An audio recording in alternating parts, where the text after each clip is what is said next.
Hello everyone, welcome to my channel questionology. Friends, इस video में मैंने group D, Lekhpal, UP triple S C PET तथा अन्य one day exam में आने वाले इम्पोर्टेंट क्वेश्चन को कवर किया है। ठीक है फ्रेंड्स, तो इस वीडियो को पूरा देखिए। चलिए स्टार्ट करते हैं। और आज का फर्स्ट क्वेश्चन हमारा है, पहला क्वेश्चन हमारा है, एंटीसेप्टिक द्वारा चिकित्सा का आविष्कार किसने किया था? Option A Edward Jenner, Louis Pasteur, Alexander Fleming या जोसेफ लिस्टर। तो इसका सही आंसर होगा विकल्प डी, जोसेफ लिस्टर। ठीक है दोस्तों, ये सारे क्वेश्चन इतने इम्पोर्टेंट हैं दोस्तों कि इनके ग्रुप डी या अन्य किसी एग्ज़ाम में आने के बहुत ही ज़्यादा चांस हैं। ठीक है, तो आप लोग ध्यान से इसका ऑप्शन करिए। नेक्स्ट क्वेश्चन है, अगला प्रश्न है हमारा, भारतीय अर्थव्यवस्था पर प्रकाश डालने वाली पुस्तक poverty and un-British rule in India के लेखक कौन थे? Option A doctor Rajendra Prasad, Sarojini Naidu, Jayaprakash Narayan या दादा भाई नौरोजी। यहाँ टाइमर चल रहा है और आपको बताना है। तो चलिए मैं बताता हूँ इसका आंसर क्या है। विकल्प डी, दादा भाई नौरोजी इसका सही आंसर है। अगला प्रश्न है हमारा, यूरिया खाद से पौधों को निम्नलिखित में से कौन सा तत्व मिलता है? Option A nitrogen, potassium, phosphorus और कैल्शियम। सही आंसर होगा इसका ऑप्शन ए, नाइट्रोजन इसका सही आंसर है। चलिए नेक्स्ट क्वेश्चन देखते हैं, वायुमंडल के किस भाग से रेडियो तरंगें परिवर्तित होती हैं? विकल्प ए सौर मंडल, समताप मंडल, आयन मंडल या उपरोक्त सभी। तो इसका सही आंसर होगा ऑप्शन नंबर सी। अगला प्रश्न, हिमालय की सर्वोच्च चोटी एवरेस्ट की खोज सर एवरेस्ट ने की थी। ठीक है, लेकिन आपको बताना है कि वे पेशे से क्या थे। एक सर्वेक्षक थे, भूविज्ञानी थे या रसायन शास्त्र थे या पर्वतारोही। तो इसका सही आंसर होगा विकल्प ए, सर्वेक्षक थे। ठीक है, एवरेस्ट की चोटी इन्हीं के नाम पर रखी गई थी, सर एवरेस्ट। ठीक है, तो चलिए अगला प्रश्न देखते हैं। अगला प्रश्न है हमारा, किस प्रकार के विकिरण की वेदन क्षमता अधिक होती है? विकल्प ए अल्फा, बीटा, गामा या अवरक्त किरणें। आप लोग बताइए, टाइमर चल रहा है। तो ऑप्शन है इसका सी, गामा किरणें। अगला प्रश्न हमारा है, श्वेत प्रकाश 7 रंगों से मिलकर बना होता है, जिसमें किस रंग का तरंगदैर्ध्य सबसे अधिक होती है? लाल रंग में, बैंगनी में, पीला में या हरा। चलिए बताते हैं इसका आंसर, और इसका आंसर रहेगा लाल। अगला प्रश्न है, अग्निशामक यंत्र में निम्नलिखित में से किसका इस्तेमाल किया जाता है? ऑप्शन ए MgSO4, KMnO4, CH3OH या NHCO3। तो इसका सही आंसर होगा ऑप्शन नंबर डी, NHCO3। अगला प्रश्न, भारत का कौन सा राज्य सेब का सर्वाधिक उत्पादक है? प्रश्न ऑप्शन जम्मू कश्मीर, उत्तर प्रदेश, असम या हिमाचल प्रदेश। सही आंसर है इसका Himachal Pradesh, option number D. अगला प्रश्न है, पैराडाइज लॉस्ट के लेखक कौन थे? इसके राइटर का नाम बताना है। तो option A John Milton, George Bernard Shaw या बर्ट्रैंड रसेल या रेमंड विलियमसन। तो सही आंसर है option A, John Milton. Friends, आजकल जो है पेपर का लेवल आसान नहीं आ रहा है, अब टफ़ क्वेश्चन पूछे जा रहे हैं, क्योंकि आसान तो सब कोई पढ़ लेता है, जो टफ़ होते हैं वो बच्चे छोड़कर चले जाते हैं और वही एग्ज़ाम में पूछ लिया जाता है। तो उसी को आधार बनाकर मैंने ये इम्पोर्टेंट क्वेश्चन कवर कराए हैं, जो कि बहुत ही ज़्यादा है उम्मीद इनके आने की। ठीक है, चलिए अगला प्रश्न है, निम्नलिखित में से कौन सी पृथ्वी पर जीवों को सीधे प्राप्त होती है? विकल्प ए सौर ऊर्जा। आंसर हो गया इसका सौर ऊर्जा, ही सही होगा। ठीक है, अगला प्रश्न देखते हैं, स्पेक्ट्रम एक प्रकार से यंत्र है जिसके द्वारा क्या होता है? स्पेक्ट्रम के द्वारा क्या होता है? ऑप्शन ए प्रकाश का विक्षेपण किया जाता है, या प्रकाश का प्रकीर्णन किया जाता है, या प्रकाश का अपवर्तन किया जाता है, या प्रकाश का परावर्तन किया जाता है। टाइमर चल रहा है, आप लोग सोच के बताइए। अच्छा क्वेश्चन है। तो इसका आंसर है प्रकाश का विक्षेपण स्पेक्ट्रम के माध्यम से किया जाता है, ऑप्शन ए। अगला प्रश्न है, किस रंग के प्रकाश में प्रकाश संश्लेषण की दर सर्वाधिक होती है?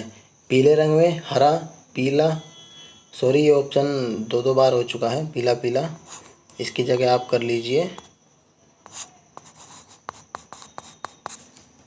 काला। तो आंसर है इसका ऑप्शन नंबर डी, बैंगनी। बैंगनी रंग के प्रकाश में प्रकाश संश्लेषण की दर अधिक होती है। अगला प्रश्न है हमारा, अल्जाइमर रोग का संबंध किस अंग से है? पहला है ऑप्शन मस्तिष्क, त्वचा, हृदय या फेफड़े से। तो इसका संबंध है अल्जाइमर का मस्तिष्क या ब्रेन से।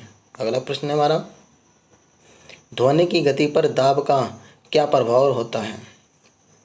गति बढ़ जाती है, गति घट जाती है या अप्रभावित रहती है या कभी घटती है या कभी बढ़ती है? तो इसका सही आंसर होगा ऑप्शन नंबर सी, अप्रभावित रहती है। अगला प्रश्न देखते हैं, बुढ़ापे में आँख से कम क्यों दिखाई देता है? इसका रीज़न क्या होता है? ऑप्शन ए, आँख के लेंस की फोकस दूरी घट जाती है या लेंस की फोकस दूरी बढ़ जाती है या आँख की समंजन क्षमता कम हो जाती है या नेत्र गोलक सिकुड़ जाता है। तो इसका सही आंसर है ऑप्शन नंबर सी, आँख की समंजन क्षमता कम हो जाती है। अगला प्रश्न है, ताप बढ़ने से आपेक्षिक आर्द्रता पर क्या इफेक्ट पड़ेगा? बढ़ जाएगी, घट जाएगी या अपरिवर्तित रहेगी या कभी बढ़ जाएगी या कभी घट जाएगी? तो इसका सही आंसर होगा बढ़ जाएगी, ऑप्शन नंबर ए। अगला प्रश्न है हमारा, अंतरिक्ष में गए किसी अंतरिक्ष यात्री को आकाश कैसा दिखाई देता है? ये तो सबसे आसान सवाल है, काला दिखाई देगा। चलिए अगला प्रश्न देखते हैं। हालांकि आसान क्वेश्चन भी दिए जाते हैं एग्जाम में, ठीक है, लेवल मेंटेन करने के लिए। अगला प्रश्न है हमारा, रेडार किस तरह की तरंगों का उपयोग करता है? विकल्प ए, ध्वनि तरंगे, विद्युत तरंगे, विद्युत चुंबकीय तरंगे या इनमें से कोई नहीं। ऑप्शन आंसर होगा हमारा सही सी, विद्युत चुंबकीय तरंगे। अगला प्रश्न हमारा है, कीट पतंगों के अध्ययन को यानी कि कीट पतंग के अध्ययन के विज्ञान को क्या कहा जाता है? इथोलॉजी, एंटोमोलॉजी, न्यूमेरोलॉजी या माइकोलॉजी? ऑप्शन बी, इसका सही आंसर होगा एंटोमोलॉजी। चलिए अगला प्रश्न देखते हैं, विज्ञान की वह शाखा जिसके अंतर्गत निम्न ताप और उसके अनुप्रयोगों का अध्ययन किया जाता है क्या कहलाती है? क्रायोजेनिक, थर्मोडायनेमिक्स, थर्मोलॉजी या क्रोनोलॉजी? विकल्प ए सही होगा, क्रायोजेनिक्स। चलिए अगला प्रश्न है हमारा, आइंस्टीन द्वारा स्थापित फेमस फॉर्मूला जो है E = mc² में c किस भौतिक राशि का संकेत है? प्रकाश का वेग है, c का मतलब, या पिंड का वेग या पदार्थ का वेग या सूर्य का द्रव्यमान? तो c का भौतिक राशि का संकेत है प्रकाश का वेग, विकल्प नंबर ए सही होगा। अगला प्रश्न है, उत्प्लावकता का नियम किसने दिया था? पास्कल के द्वारा, आर्किमिडीज के द्वारा, चार्ल्स वेबेज के द्वारा या डाल्टन के द्वारा? सही आंसर होगा विकल्प बी। चलिए अगला प्रश्न देखते हैं।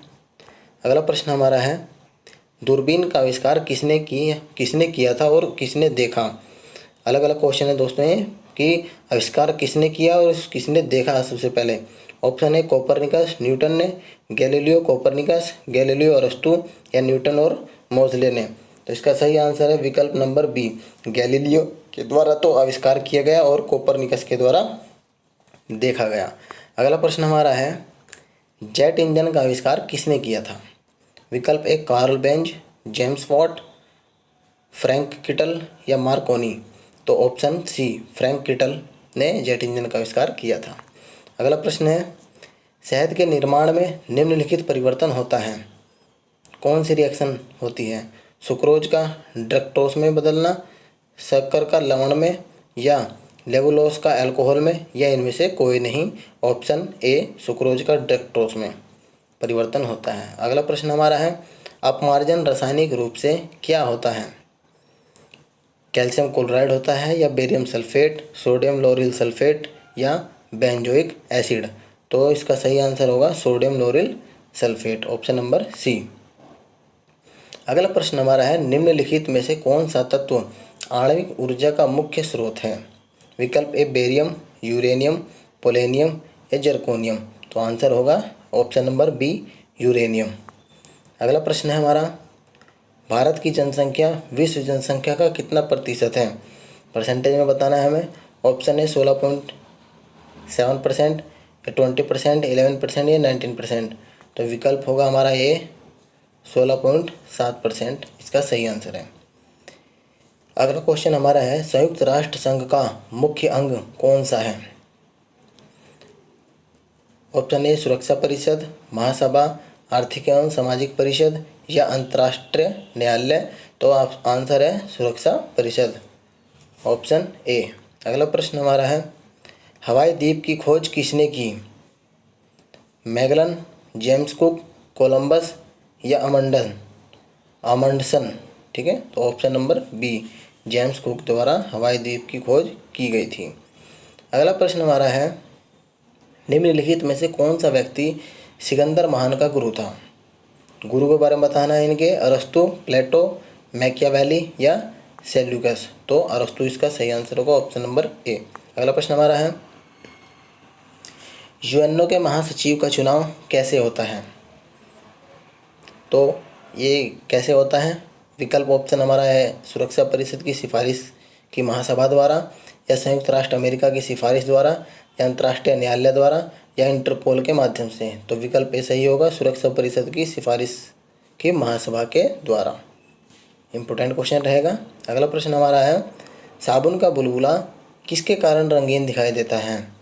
अपवर्तन के कारण, परावर्तन के कारण, व्यतिकरण या प्रकीर्णन के कारण। तो ऑप्शन नंबर सी होगा सही आंसर, व्यतिकरण के कारण। अगला प्रश्न हमारा है, ऑक्सीजन का आविष्कार किसने किया था? कैवेंडिश ने, जी प्रिस्टले ने या ओटिस ने या हॉपकिंस ने। आंसर है ऑप्शन नंबर बी, जे प्रिस्टले के द्वारा ऑक्सीजन का आविष्कार किया गया था। और हमारा अगला प्रश्न है, भारत में अधिकांश किस प्रकार की बेरोजगारी पाई जाती है?